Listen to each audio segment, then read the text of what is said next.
খাগড়াছড়ির রামগড়ে ঘুরতে গিয়েছিলাম। হঠাৎই আমরা ঢুকলাম চা বাগানে। দেখলাম সুন্দর একটি মনোরম পরিবেশ।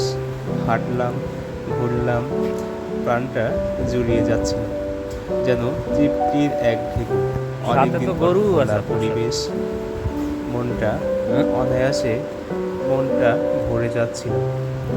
খুবই চারিদিকে শুধু চায়ের বাগান, শুধু চা আর চা।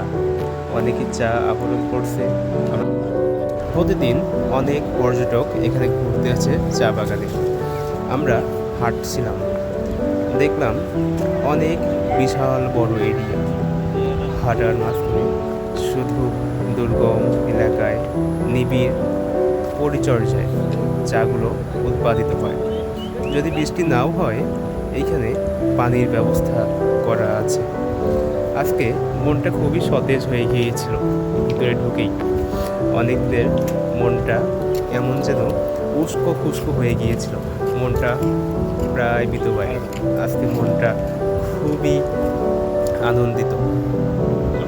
তারপরও আমরা চা বাগানে গিয়েছি, দেখলাম, বুঝলাম, শিখলাম অনেক কিছু, পর্যালোচনা করলাম। অনেক কিছু দেখার পরেও মনটা খুবই ভালো লেগেছিল। কিভাবে চা দেখতে পাচ্ছেন আমাদের সুন্দর একটি ভিউ, যা সব জোড়ায় মনোরম একটি পরিবেশ। আর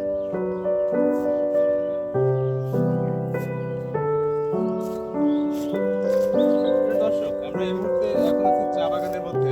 আমরা দেখলাম সুন্দর একটি পরিবেশ, চা এখন আমাদের বিকেলের একটি পরিবেশ। এখন আমাদের চায়ের দেখার মতো কিছু একটা নেই। আমরা যে চাগুলা কিভাবে তোলা হয়, কিভাবে রপ্তানি দরকার বৃষ্টি। সুতরাং রেগুলার বৃষ্টি হলে পরে আমাদের চা বাগানটা আরও সতেজ থাকতো। আমাদের অনেকগুলো পাতা আছে প্রায় মৃত থাকার কারণে চা বাগানগুলা আগে কেমন যেন জরাজীর্ণ অবস্থায় পড়েছিল আর কি। যার কারণে এখন বর্তমানে আমাদের কিছুদিন আগে প্রায় এক সপ্তাহ বৃষ্টি হওয়ার কারণে পাতাগুলা একদম সতেজ হয়ে গেছে। যার কারণে আমরা এখন পরিবেশটাও, প্রাকৃতিক পরিবেশটাও অন্যরকম বিরাজমান। আপনারা দেখতেই পাচ্ছেন আমাদের সুন্দর একটি পরিবেশ, শুধু চোখ জোড়ায় সবুজের সমারোহ। চোখের পাতায় দিক দিয়ে আমাদের চোখের পাতায় শুধু মনকে সতেজ করে তুলেছে শুধু চায়ের বাগানে। আমরা নেক্সট টাইমে অন্য কোথাও গিয়ে